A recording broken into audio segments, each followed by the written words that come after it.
assurance AVA tsy njovidin'izao no avy ny fianakavianao ary miaina sy miary mandry azo antoka tokoa ny vaovany matv miaraka amin'ny assurance aro.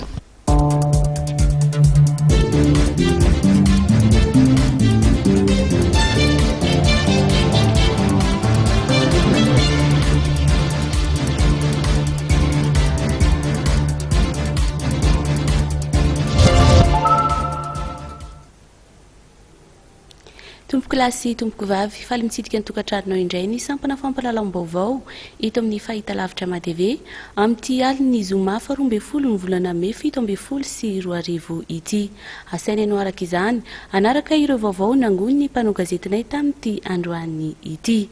Isataratsika ary dia ny vaovao makasika ny fankalazana sy ny fahatsiarovana ny tolon'ny 13 May 1790. Mikasika izay indrindra dia fikambanana telo ihany hatreto no nahazo alalana avy amin'ny prefektura Antananarivo anatanteraka hetsika rahampitso. Mpitandro ny filaminana hatramin'ny 900 kosa no anaramaso ny fitandronan'ny filaminana eto Antananarivo rahampitso. Tsisy kabary, tsisy famariam-bahoaka na filaharana fa fametraham-boninkazo ihany no azo tanterahana eny amin'ny kianjan'ny 13 May rahampitso araka ny fepetranapetraky ny tompona andraikitry ny filaminana eto Antananarivo. Fikambanana telo no nahazo alalana anatanteraka hetsika rahampitso 13 May.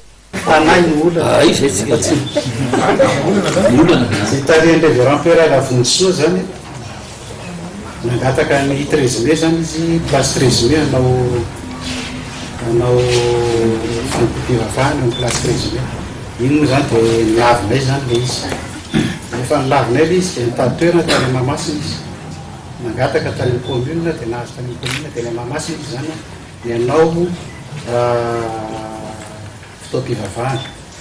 Mbola nangataka koa izy hoe miala vao 13 May anao diabe makany Mahamasina fa tsy azo natao dia diabe.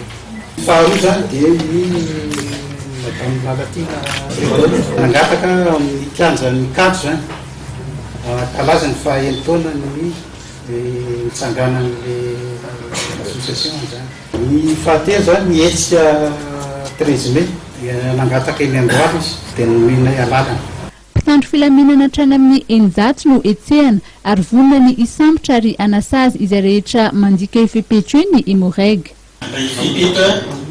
Tangovana ny fandrifanemana ny tonivony Imoreg Analamanga.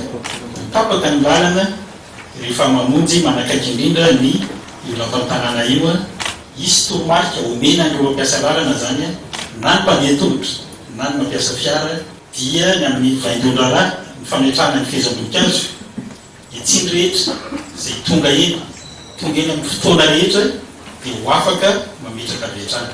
Fa misy ihany koa ny fandaminana efa misesy raha mitandro filaminana ny ankapobeny hiantsehatra zany na amin'ny fomba mivantana na amin'ny fomba hafa dia manodidina ny amin'ny 900 eo no hita avy hatrany eny atoerana dia ny 900.